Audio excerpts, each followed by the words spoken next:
Hoje eu vou te contar como é morar sozinha aos 20 anos, quanto custa aproximadamente em 2025 e também algumas reflexões que são muito importantes nesse momento de vida. Bom, para acompanhar esse papo bom, que é bom, mas que também é um pouco delicado, vou fazer um leite com Toddy para acompanhar, tá bom? Então vamos começar aqui, eu vou colocar para ferver porque hoje a gente vai conversar na minha cozinha para ficar aconchegante, para ficar bem casa. Aqui eu estou em um dos lugares mais aconchegantes, eu acho, da casa, que é a cozinha, de fato. Eu amo a cozinha, eu amo cozinhar. E são coisas que vai fazer sentido quando a gente conversar sobre as reflexões também de morar sozinho. Mas bom, vamos lá, né, fazer esse leite enquanto a gente vai conversar, tá bom? Então, amiga, tá bem friozinho aqui, eu não sei onde você tá morando. Nós estamos em maio de 2025 e aqui, onde eu moro, tá bem friozinho, porque tem, tipo, uma mata bem ali do lado. Então, tipo assim, é bem friozinho mesmo. E eu amo leite quente. Leite com Toddy. Beleza? Então, tô fazendo aqui pra gente ficar bem confortável e aconchegado. Estou aqui com um tricô, que é uma delicinha, pra ficar mais confortável nessa conversa. Enquanto o leite vai esquentando, vamos começar falando sobre o principal ponto, que é emocional. A gente pensa que para ir morar sozinho a gente tem que estar 100% pronto. A gente tem que ter tudo sob controle. E não estou dizendo que você não tem que ter algumas coisas, mas você acha que você já tem que estar sabendo lidar com tudo. Porque a realidade, a real da real, é que você vai lidando com as coisas enquanto você estiver lá. Enquanto você estiver morando, enquanto você estiver vivendo a experiência como um todo. Então, é muito importante você não esperar você sentir que você não vai sentir saudade, que você não vai chorar sozinho, que você não vai ter medo, porque tudo isso você vai aprendendo aos poucos. Gente, eu não sabia nem matar um bicho sozinha. Eu ainda ligo pro meu pai às vezes quando isso acontece. Então, entendam, isso não é limitante. Eu não tinha noção de preço das coisas, eu não sabia o que era fazer uma compra de mercado sozinha. E tudo isso a gente vai aprendendo com a prática mesmo. E você não precisa ter tudo isso sob seu controle para começar a tomar uma decisão que mude a sua vida e te faça amadurecer de fato. Porque não tem como você dizer pra mim, ô alecrim dourado, que você é super madura se você não sabe nem o que é pagar uma conta, entendeu? Se você só gasta com gloss e roupinha. Eu não tô querendo menosprezar, é claro, eu sei que cada um tem sua realidade. Eu estou dizendo pra você que se acha super madura, mas não sabe o que é cuidar de si mesmo. Tem tipos de maturidade diferente. E maturidade de experiência mesmo, de vivências e de, acho que, resiliência emocional e financeira, você só vai ter quando você realmente arcar com as suas próprias responsabilidades. E isso é um fato. Não tem como você me dizer que você tem toda a maturidade do mundo se você ainda não foi exposta a algumas situações que te fizeram amadurecer. E vamos partir desse pressuposto. Agora, eu só vou pegar o Toddy aqui e tal, assim, pra gente dar continuidade. Então, amiga, é o seguinte. Primeiro ponto. Emocionalmente, você não vai estar 100% pronto, ok? Você vai se desenvolvendo aos poucos e aos pouquinhos você vai criando resiliência para situações. No primeiro mês dá vontade de chorar, no segundo também, no terceiro e principalmente depois de 1 ano e pouco. Acredite, porque as coisas só pioram. Brincadeira. Na real é que no meu primeiro mês eu chorava pelo menos uma vez por semana. Porque primeiro, eu pensava, nossa, eu nunca mais vou ser colocada para dormir pelos meus pais. Porque acreditem se quiser, mesmo quando eu já era mais velha, às vezes meu pai e minha mãe iam lá no meu quarto, eu já estava dormindo. De vez em quando dava um beijo, de vez em quando matavam uns pernilongos enquanto eu estava dormindo. Nunca mais ia chegar, tipo, em casa e ter uma jantinha que minha mãe fez pra mim. Esse tipo de coisa emocional, ela pega um pouco a gente nesse primeiro mês, nos primeiros meses ou no primeiro ano. Brincadeira. Mas tá, enfim. vai ser realmente uma luta emocional ali, porque você tá rompendo uma fase da sua vida. Principalmente de se posicionar como um adulto funcional e não estar no lugar de filho. É claro que enquanto seus pais estiverem vivos, você vai exercer o papel de filho, mas você não vai estar em uma posição de criança, você vai estar numa posição de amadurecimento e de realmente provedora das suas próprias necessidades e também da tua própria vida. É muito importante você ter essa percepção para que você não se frustre quando você começar a se sentir realmente mal e não achar que aquilo é para você. Acredite, todo mundo vai passar por esse rompimento. Esse momento ali em que você fica reflexivo, você sente muita saudade, ele é normal. Mas isso vai ser bom e importante para o seu amadurecimento emocional e nas suas relações. Porque você vai parar de se relacionar com as pessoas por necessidade, por convívio, por convivência. E vai passar a se relacionar por amor, por carinho, por afeto, não por dependência. Minha relação com os meus pais, com as minhas irmãs, com minha família como um todo, melhorou em 1000%. 1000% depois que eu passei a morar sozinha. Por quê? Porque a minha relação com eles não era porque eu precisava, às vezes, de uma roupa emprestada, ou porque eu precisava de um dinheiro emprestado do meu pai, ou porque eu queria que ele comprasse alguma coisa pra mim, ou porque eu precisava que minha mãe fizesse meu almoço. Não que antes fosse só por isso, né, gente? Mas, assim, não tinha nada que me prenderia em tom de dependência. O que me une com eles hoje e unia era o afeto e a real vontade de estar perto, de estar com eles. Era o desejo de me comunicar, de passar um tempo juntos, de encontrar no final de semana. As conversas iam para mais além, iam mais profundamente. Então é muito importante você entender que, beleza, a relação vai mudar. Não vai ser da mesma forma, mas ela vai mudar para melhor. De uma forma mais madura, menos dependente emocional e mais por afeto verdadeiro e genuíno. É até engraçado que vocês podem perceber. Vocês com certeza conhecem aqueles pais que falam: mas meus filhos nunca me visitam. Mas meus filhos não vêm me ver depois que pararam de morar com a gente. E tudo mais. E é claro que não em todos os casos, existem filhos babacas também, mas a maioria das vezes é porque o vínculo é sustentado por dependência emocional. Quando a dependência emocional acabou, a pessoa não tinha mais um motivo real, palpável, para continuar alimentando aquela relação. Gente, mesmo que eu tenha saído da casa dos meus pais, eu ainda vejo eles praticamente todos os finais de semana, visito eles, passo um tempo juntos, a gente conversa no WhatsApp de vez em quando, a gente se apoia, e isso é muito importante. E assim, é importante vocês perceberem também que a forma de vocês verem eles muda, e a forma como eles te veem também. Você vai parar de ver eles como seres perfeitos e que nunca erram. Você vai passar a ver eles como pessoas que tentaram fazer tudo que podiam com o que tinham, e isso vai mudar a sua percepção sobre si mesmo. Você vai parar de olhar para si mesmo com toda rigidez, ou pelo menos esse é o curso natural e saudável que deveria ser, né? Você não deveria olhar para si mesmo com toda rigidez, até porque você é humano, você está tentando, você tá fazendo isso pela primeira vez, com certeza você vai errar em muitas coisas. Eu errei muitas vezes em muitas escolhas que eu fiz, em muitas escolhas financeiras, em muitas escolhas de investimento, até mesmo na forma de alugar, o tempo de contrato que eu fiz. Enfim, a gente vai entrar na parte financeira, mas no geral é que você vai errar. Mas quando você para de ver ali os seus pais de uma forma cristalizada, você vai começar a enxergar a fraqueza e a vulnerabilidade deles, vai olhar para isso com amor e também com empatia. E isso faz toda a diferença na sua construção como indivíduo.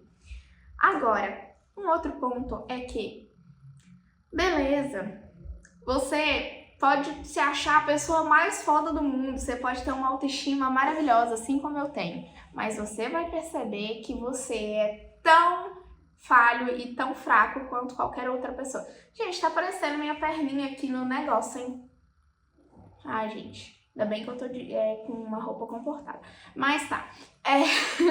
Vocês vão parar de se ver de uma forma também perfeita e cristalizada, porque vocês vão conviver com seus próprios defeitos. Pelo menos é o que aconteceu comigo, tá? Eu comecei a ver como que eu, Arielle, realmente era. E vou te dizer, sou chata pra caralho. Mas assim, por quê? Porque eu percebi que eu gosto tudo do meu jeito. Quando eu mesma não deixo do jeito que eu mesma organizei pra ficar, eu fico puta comigo mesma. Imagina como é que não era insuportável com a minha família. A minha irmã que dividia o quarto comigo sofria, tadinha. A minha irmã mais nova, antes eu dividia com a minha irmã mais velha, depois eu dividia com a minha irmã mais nova. Também teve um período que eu tive o quarto sozinha. Mas assim, todos os períodos eu sou extremamente controladora. Por exemplo, isso aqui tudo tá meio que como um santuário. Então temos aqui um certificado, temos aqui algumas fotos com família, com amiga, tá tudo ali tipo do meu jeitinho. Se eu mesma bagunçar e deixar bagunçado, no outro dia eu vou ficar me culpando horrores. E é claro que eu não tô falando isso que vai ser sempre assim, que eu tô tratando isso em mim mesma, mas eu tenho muita rigidez, e a rigidez me paralisa muitas das vezes.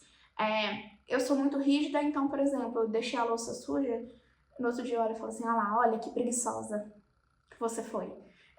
E aí isso me faz pensar em como às vezes eu até tratava as pessoas ao meu redor. Então eu fui tratando isso em mim e, claro, me tornei uma pessoa muito melhor para as pessoas que convivem comigo, para minha família. Nossa, gente, vocês não têm noção o quanto eu me tornei uma filha melhor para minha mãe, principalmente, porque com meu pai a gente não tinha muita discussão, até porque os assuntos ali de pai e filha é diferente dos assuntos de mãe e filha. E com a minha mãe, às vezes a gente brigava por muita coisa boba e sempre era culpa minha. E eu me tornei uma filha tão melhor depois que eu entendi o esforço e a dedicação que ela empenhava a mim e as minhas irmãs, que vocês não têm noção. Imagina quando eu for mãe, né? Mas eu entendi o quanto era cansativo cuidar da casa, o quanto era cansativo lavar roupa, arrumar a casa, lavar a louça, cozinhar, passar, manter tudo em ordem. E a minha mãe não tinha ajuda. Assim, uma vez ou outra a gente ajudava em alguma coisa, porque eu fazia curso, estudava, fazia técnico, treinava, ensino médio também. Então, tipo assim, meus pais investiram tanto no nosso futuro e se sobrecarregaram pra caramba. E eu falo isso pra vocês de forma honesta e sincera. O meu pai trabalhou muito, muito, muito, muito mesmo para conseguir cuidar da gente. E a minha mãe e deu o melhor, né? Em tudo que a gente pôde ter de melhor, a gente teve. E a minha mãe se sobrecarregou muito com a casa, com os nossos cuidados, com a gente no geral, com a casa, que ela também não investiu nela. Então, por exemplo, eu estudava de manhã, fazia jovem aprendiz à tarde, fazia curso técnico e profissionalizante e de inglês à noite. Então eu saía, tipo, de casa, que eu ia treinar antes de ir pra escola na época, então eu ia treinar, tipo, 6 da manhã eu já tava na porta da academia, saía de casa umas 5 e pouca, 5 horas eu já tava acordada, e aí eu ia pra academia, depois eu tomava banho na academia, ia pra escola, da escola eu saía 11 e pouco e pegava o ônibus pra ir pro meu trabalho. Eu ia pro trabalho, eu largava, depende do horário que eu pegasse ali, né? Se eu conseguisse chegar meio-dia, eu largava às 4, se eu não me engano. Se eu conseguisse chegar às 13, eu largava às 17.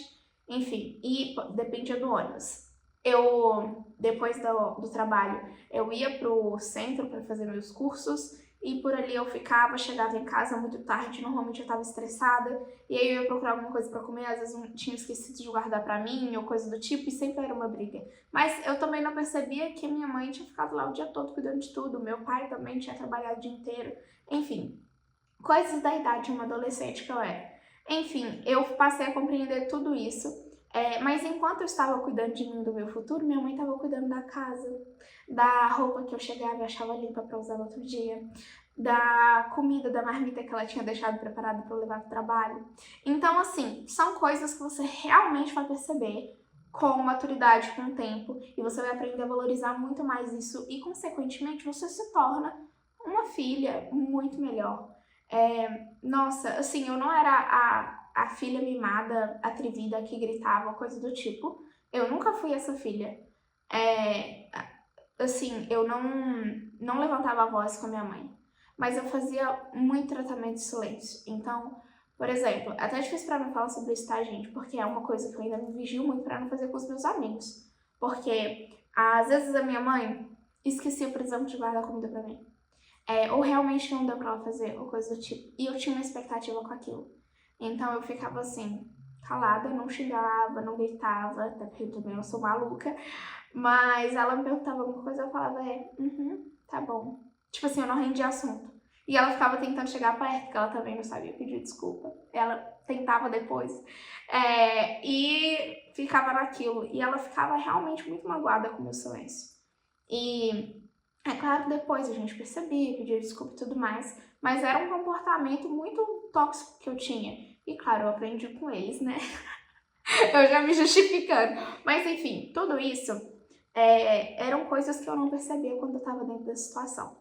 Quando eu saí da situação e comecei a enxergar tudo isso, fora que quando você sai da casa dos seus pais, você começa a analisar muita coisa. Fui boa filha, fui má filha, honrei meus pais, não honrei meus pais, minha relação com eles foi boa ou foi ruim?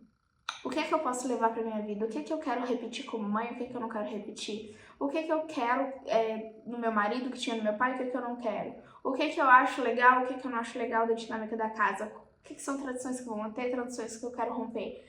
Tudo isso você começa a analisar muito, porque você sente que depois desse ponto que você está morando sozinha, você vai casar, você vai ter filhos e você vai começar a cuidar de outras pessoas. Você não é mais a criança que está sendo cuidada. Isso foi um rompimento muito claro para mim. Eu não sou mais uma criança, nem uma adolescente, eu sou uma mulher adulta. E isso é muito louco pra minha cabeça, porque, tipo, há 2 anos atrás, eu só queria comprar uma skincare. E hoje eu pago boleto e imposto de renda. Meu leite tá até esfriando. Ficou muito bom, mas o da minha mãe era melhor. Mas, enfim, vocês entendem? Tá, então a gente passou aqui pela questão emocional. O primeiro passo é que você sempre vai refletir sobre a sua primeira família quando você vai morar sozinho. Depois que você reflete muito sobre tudo isso, sobre como foi a sua vida com eles e tudo mais, você vai passar a analisar como você lida com sua vida no agora. Então, não estou dizendo que vai ser certo, mas foi o estágio que eu percebi conversando com minhas amigas que estão nesse momento também é a mesma coisa. Espero que o barulho lá da rua não esteja aqui atrapalhando o nosso vídeo, tá? Espero que não. Mas tá bom, vamos continuar. Você vai começar a analisar você mesma e como você cuida da sua casa, quais são as suas prioridades. E isso das prioridades pra mim foi assim um rompimento muito claro, foi tipo assim uma mudança da água pro vinho. A minha forma de pensar sobre o dinheiro quando eu morava com os meus pais era uma, e a minha forma de pensar sobre o dinheiro depois que eu vim morar sozinha é outra. As principais coisas que eu me preocupo é com segurança, alimentação, mobilidade e conforto. Quando eu morava com os meus pais, eu pensava em conforto, segurança eu já tinha, mobilidade eu já tinha. Eu me preocupava com beleza, com lazer, com... Não que a gente não se preocupe com todas essas coisas hoje, mas na escala de prioridades elas vêm bem depois. Isso faz com que você automaticamente se torne mais produtivo financeiramente. Por que eu estou te dizendo isso? Porque antes pra mim, se eu tivesse, tipo, 5 mil reais pra pagar no celular, ok, pagar 5 mil reais no celular. Hoje, mesmo que eu tenha um dinheiro assim pra investir no celular, eu não faria esse investimento em um celular na minha escala de prioridades, já que eu já tenho um celular muito bom, que é esse que vos falo aqui, e que é realmente um celular top pra caramba. Não teria por que eu trocar por um novo, o 16, por exemplo, que é o que lançou há pouco tempo, não teria motivos, entende? Na minha escala de prioridades, levando a dinâmica da minha vida, a forma como o meu dia a dia acontece, os meus compromissos, seria comprar, por exemplo, uma máquina lave-seca, para eu não ter que ter todo o transporte de ir e voltar com roupa para lavar e tudo mais, e o gasto também. Então, seria priorizar isso. A forma como eu penso é muito mais voltada em ter uma vida mais equilibrada, estabilizada e coerente com o que eu quero para minha vida, do que apenas ali ser bem vista pelas pessoas. Depois que eu passei a morar sozinha, eu juro pra vocês, a forma como eu me preocupava com a opinião de outras pessoas era tipo desse tamanho, comparada à forma como eu pensava em como eu realmente estava.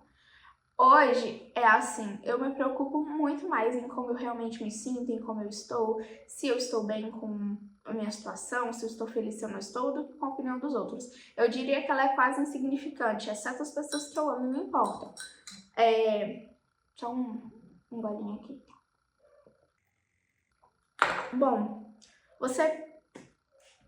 em resumo, você amadurece financeiramente. Você passa a se preocupar com reserva de emergência. Eu sei que passa na cabeça de todo jovem adulto o seguinte: cara, se eu perder meu emprego por algum motivo hoje, será que eu vou conseguir pagar minhas contas amanhã? Se acontecer alguma coisa comigo, eu vou conseguir me sustentar se eu não tiver com saúde para trabalhar? Você passa a pensar em coisas muito mais maduras do que, por exemplo, preciso urgentemente de um tênis novo. Preciso urgentemente de ir no show que eu quero ir. E não que você não pense nessas coisas, mas é que quando você está construindo a sua vida, você está se preocupando inteiramente em cuidar de você. Ou pelo menos deveria ser, né? Porque senão você está morando sozinho pelos motivos errados. Não para ser mais independente e amadurecer, mas sim para poder ter uma liberdade sem responsabilidades. Então, isso é fato que vai ser algo que vai passar ali no momento e que você vai ter de fato essa preocupação. Agora, vamos na parte que para mim é mais delicada de abrir, que é sobre os gastos, né? Eu acho que a maioria das pessoas querem saber mais disso do que qualquer outra coisa, por mais que eu tenha lutado muito para abrir isso aqui com vocês. Vamos partir do princípio que o meu custo de vida costuma ser um pouco mais alto, porque eu pago 2 casas ao mesmo tempo e eu vou explicar para vocês por quê. É o seguinte, quanto em média é o meu gasto com água e luz? Os dois, aproximadamente mensalmente, chegam no máximo 80, 90, 100 reais. A água vem um pouco mais cara, chega em torno de 53 reais. Eu acho que, tipo assim, tem 2 meses já que vem 53 reais. E luz depende muito, tem vezes que vem 30 reais, tem vezes que vem 28, teve uma vez que veio 21 reais, teve uma vez que veio 40, mas o máximo foi isso, então não passa de 100 reais. O gás, gente, juro pra vocês, tem um ano quase que eu moro sozinha.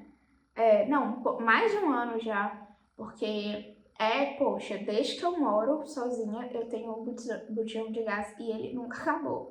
E ele ainda tá cheio, se eu puxo ele ainda é pesado. Por quê? Porque eu cozinho de uma forma consciente, então eu faço uma quantidade maior, guardo ali pra semana e eu cozinho muito pouco. Pela quantidade de pessoas e de refeições, o gasto é mínimo. E também porque eu sei cozinhar, né? Isso já ajuda muito. Eu tenho muitos elétricos também que ajudam, tipo air fry, panela elétrica de arroz, a misteira, então tudo que é assado às vezes eu faço lá, ou micro-ondas. Então, tipo assim, muita coisa faz diminuir meu gasto e olha que eu ainda uso bastante fogão todos os dias, praticamente. Então aí, cerca de 100 reais com água e luz. O botijão eu paguei 120 reais na época, se eu não me engano, e até hoje eu tenho mesmo. Então saiu nem 10 reais mensais. Mas sempre tem um dinheiro de gás reservado pro mês, porque a gente nunca sabe quando vai acabar, a verdade é essa. Eu pago de aluguel 1.000 e pouco, 1.100 reais aproximadamente. Depende ali das taxas que vem. Tem taxa de esgoto, taxa de não sei o que vem também ali junto do meu aluguel. E aí, eu tenho o financiamento da minha casa, que eu também pago, porque eu estou morando aqui, mas eu comprei um apartamento e lá eu pago a entrada, mais o financiamento, que é a evolução de obras. Então, no último mês eu paguei 900 reais de evolução de obra. Foi assim, ó, pra mim, quase que um burro. E também 370 reais, às vezes varia uns 4, 5 reais de entrada. Então, eu pago dessa minha outra casa aproximadamente 1.200, 1.300 por mês. Então, somando de moradia, eu pago 2.300 aproximadamente de moradia. Mais os 100 reais aproximadamente de água e luz. Então, 2.400, 2.500. E com o supermercado eu gasto cerca de 500 a 800 reais por mês. Depende do que eu compro, do que tem, o que tá faltando. No mês que eu tenho que fazer uma compra completa, geralzona mesmo, eu tenho que investir ali cerca de 800 reais por causa de produto de limpeza, arroz, feijão, essas coisas que normalmente sempre sobra, que sempre tem. Mas no mês tranquilo, como o último mês, por exemplo, como já tinha muita coisa que eu não precisei comprar, tipo produto de limpeza, arroz, feijão, que já tinha, açúcar, essas coisas, eu gastei 400 reais. Isso não inclui ali, tipo, verduras e tudo mais, mas é todo o resto. E muitas das vezes eu compro verdura congelada, então de vez em quando vem junto também. Então, no geral, cerca de 3 mil reais é o que me custa para morar sozinha. Eu não sei os cálculos certinhos, mas se o meu editor tiver de bom humor e quiser, ele pode colocar aqui o cálculo do que eu falei. E é isso. Então, a gente tem esse valor de cerca de 3 mil reais. Isso eu estou contando com a outra casa que eu também pago. Mas a gente também tem mobilidade de transporte, não é mesmo? Vocês sabem que para você viver sozinho, ou você paga o Uber para você se locomover, ou você vai de moto, carro, enfim, o que você tiver. No meu caso, eu pago o Uber. Algumas vezes eu fico com o carro da minha irmã emprestado quando ela é muito boazinha e me empresta. Quando não, eu ando de Uber, a maioria das vezes de Uber Moto, que é muito mais barato. Eu gasto, sinceramente, esse é um dos meus maiores gastos, assim, é o que mais me pega, assim, o coração, cerca de 600 a 700 reais por mês de Uber. Por quê? Porque os meus pais moram longe, a minha mãe, meu pai moram longe, meus amigos moram longe, a única coisa que é perto da minha casa é a minha igreja. Então, eu sempre gasto bastante dinheiro com Uber. A academia aqui também, quando eu preciso ir num horário diferente, que a academia que eu vou, que é perto da minha casa, não tá aberta, eu tenho que pagar o Uber. Então, é cerca de 600 a 700 reais por mês. Mas isso vai depender muito de onde você mora, quais são os tipos de eventos e compromissos que você tem e como que é a sua rotina no geral. É isso. Então, no geral, eu não tô visualizando aqui agora todos os custos que eu falei, mas eu acho que fica cerca de 3.500, 3.700, 3.800. O Herbert vai colocar aqui no geral o valor real aproximado. E eu acho que eu tô esquecendo de alguma coisa. Imposto. Imposto, gente. Vocês têm que pagar imposto se você mora de aluguel, normalmente já vem calculado no valor do aluguel, senão você tem que pagar alguns impostos. No geral, os meus vêm calculados ali e eles destacam, então por isso que eu sei, às vezes eu pago 80, 100 reais ali. E também, se no seu caso, como no meu, você precisar declarar imposto de renda, eu já vou tendo uma média e vou reservando todos os meses para conseguir pagar o imposto sem aperto quando chega na época de declaração.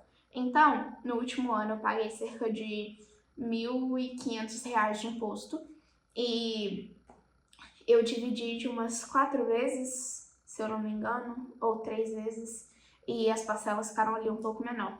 Mas quanto mais cedo você declarar, mais cedo você consegue ir pagando em valores menores ali as suas parcelas. Tô esquecendo de... academia. Aí tem os gastos gerais. Academia, no caso meu é o Gympass que eu pago. Coisas pra você se entreter, então eu pago Netflix, Prime. Eu tenho Max, mas quem paga é um amigo meu, não sou eu. Então eu pago Prime, Netflix, o Gympass. Tem o seguro, que é uns 130, 140 reais, depende do mês. Essas são as contas que vêm no meu cartão de crédito. Eu só uso cartão de crédito para as assinaturas, então temos 60 reais aqui aproximadamente do meu Gympass, mais 20 e mais 50 da Netflix, acho que é isso mesmo. Gente, eu não tô lembrando agora, tá? Mas aí fica em torno de 140 mais os 140 do seguro. Então, fica no geral aproximadamente 300, 400 reais no máximo com cartão de crédito todos os meses. Isso das assinaturas e das contas gerais assim que tem. Eu hoje não compro nada parcelado, nada dividido, nada à vista. porque eu já aprendi na marra com a vida, com a experiência, que eu não deveria fazer isso, porque me fodeu muito financeiramente nos primeiros meses. E isso é um erro que eu não cometo mais, que eu não faço mais, que é dividir coisa no cartão. E uma coisa que é importante também de vocês fazerem, que eu ainda estou trabalhando nisso, é construir uma reserva de emergência. Isso é muito importante para vocês terem mais estabilidade, segurança e amadurecerem de fato as finanças de vocês. Todos os meses tentar reservar um dinheiro, um valor ali para você ir montando uma reserva. Esse dinheiro não é dinheiro que você vai investir, é um dinheiro que você vai ter fácil acesso, caso algo aconteça, você consiga pegá-lo. Qual que é o valor ideal da sua reserva de emergência? Dizem que é de 6 a 12 meses. Eu acho que eu só me sentiria realmente segura com 18 meses das minhas despesas básicas ali, fixas, de reserva. Então é muito importante você ter esse valor em mente. Quanto maior a sua reserva, mais liberdade você tem, parte desse princípio. Mas todo mundo diz que a partir do momento que você reserva 3 mil reais, você não consegue mais parar de guardar dinheiro de reserva. Você passa a ter uma mudança ali na sua mentalidade e até mesmo na forma de organizar suas finanças. Então, faça ali sua reserva de emergência. Eu não coloquei aqui como gasto o dízimo, eu sou cristã, sou evangélica, pra quem não sabe, e eu dizimo todos os meses, e eu não vou falar aqui o valor que eu dizimo, porque eu não vou falar o quanto eu ganho. Mas é isso, todos os meses também tenho dízimo, mas isso não é um custo, é na verdade uma devolução do que Deus me deu, e é isso que eu acredito. E nunca me faltou nada, em nenhuma situação da minha vida eu fui desamparada por Deus. Já chegaram dias que eu não quis pedir ajuda para minha família, mas que eu estava morrendo de fome e que eu não tinha realmente o que comer na geladeira. E aconteceu, Deus proveu, Deus cuidou de mim e nunca me faltou nada, porque eu fui fiel ao Senhor em todos os meses. Desde que eu moro sozinha, eu nunca abandonei a fidelidade com o Senhor. E isso me ajudou muito a colocar o dinheiro no lugar dele. Não é o dinheiro quem dirige e quem coordena a minha vida, é o Senhor. Bom, no geral, é isso. Esse foi um compilado do que se é necessário para morar sozinha. Primeiro, com o mais importante, que é a mentalidade, que foi tudo que eu falei no começo. Segundo, ter uma noção básica dos gastos, dos custos que você vai ter. Ter um mínimo do mínimo de inteligência financeira, de educação mesmo financeira. Aprender a reservar, aprender a diferenciar investimento de reserva. Aprender também quais são as suas prioridades. Primeira prioridade, gente, sempre vai ser saúde, segurança e alimentação básica. Depois que vocês tiverem tudo isso mantido, vocês podem sonhar e fazer outras coisas. Eu não sou contra os sonhos, eu sonho muito e aos pouquinhos eu vou conquistando as coisas. Ainda tem coisa que eu não tenho na minha casa. Por exemplo, a minha cozinha é completa, tem tudo que eu preciso. Mas, por exemplo, eu não tenho sofá, eu não tenho TV, até porque eu tenho notebook. E quando eu quero assistir alguma coisa, eu assisto lá, também tenho um computador, um PC. Né? Então eu tenho 2 telas praticamente. Quando eu quero assistir alguma coisa, eu assisto lá. Quando eu quero deitar, descansar, eu deito na minha cama, vou dormir, tiro um cochilinho. Então, assim, eu aprendi a priorizar muitas coisas. Eu tenho tudo que eu preciso para viver bem. Mas é claro que eu quero ir muito mais longe do que eu já fui. Tenho muitos sonhos. Eu quero fazer muita coisa ainda. Eu quero conquistar tanta coisa, sabe? Eu quero tirar carteira de moto também, porque eu só tenho de carro ainda. Eu quero comprar mais algumas coisas pra minha casa que eu ainda não tenho. Eu quero comprar uma lave-seca chiquíssima. Minhas irmãs brincam que eu tenho tudo que a dona de casa moderna precisa, que tipo assim, era a idealização das donas de casa, né? Eu, quando fiz meu chá de casa nova, e também quando meu pai me presenteou com algumas coisas, a maioria das coisas caras que meu pai me presenteou, elas falaram assim, você já foi pra vida de dona de casa Premium Plus com tudo que as donas de casa sonham, tipo panela de arroz, geladeira de inox e tipo air fryer, tudo mais. Inclusive air fryer foi o pessoal do meu trabalho que me deu de presente, do meu antigo trabalho, pessoal da Hypussy, amo vocês, vocês foram muito importantes na minha vida, nossa, tanta gratidão. Na época foi a Júlia, o Pedro, o Wesley ali que organizaram, o Jordan, Luiz Felipe, que foi o meu parceiro de trabalho durante muitos anos. Assim, nossa, vocês fizeram muita mudança na minha vida. A Bruna, Rafa, enfim, tem tanta gente que eu adoro, que eu amo, que é desse lugar. Um beijo pra vocês. Enfim, sou muito grata a Deus, porque durante todo esse período eu amadureci, cresci como pessoa, cresci financeiramente, cresci profissionalmente. E acreditem, tu dá um passo, Deus põe o chão. Eu não tinha nem metade do salário que eu tinha hoje, eu tinha menos da metade. Eu não tinha metade das certificações, eu não tinha, tipo assim, eu era uns 5 cargos abaixo na hierarquia corporativa do que eu estou hoje. Eu não tinha nada. Quando eu fui morar sozinha, foi a minha penteadeira, a minha mesinha de trabalho, meu notebook e minha cama. E a minha cômoda, que era o que eu tinha na época. Nem guarda-roupa eu tinha. Isso também eu fui abençoada. Então, assim, a vida simplesmente vai quando você decide tomar decisão. Então vai, não para, só vai. Lembrando que de todos os custos daquilo que você mais consegue economizar de acordo com as suas escolhas é o aluguel. Então, quando você for morar sozinho, pense bem em qual lugar você está indo morar, os custos que você tá ali se responsabilizando por eles, que eu tenho certeza que você vai fazer uma escolha boa. Existem aluguéis com valores menores, é porque eu precisava de um escritório, então eu tenho um quarto que eu uso só para isso, não é nada junto, então isso também aumentou ali um pouco o meu custo, mas no geral é isso. Eu espero que vocês tenham gostado, que eu tenha esclarecido as dúvidas de vocês. Tentei ser o mais honesta, sincera e transparente possível. Antes de vir aqui para esse vídeo, eu dei uma olhada ali nos custos e trouxe aqui para vocês. Espero que vocês tenham gostado. Não esquece, por favor, de se inscrever e de deixar seu like. Isso realmente é muito importante para o meu crescimento aqui. Eu estou levando isso a sério como um trabalho, então me ajuda aí, tá? E se você tiver alguma dúvida, me procura lá no Instagram. Meu nome lá é Arielle Souce. E se você quiser algum tema em específico, comenta aqui ou me manda lá no DM que a gente vai conversar.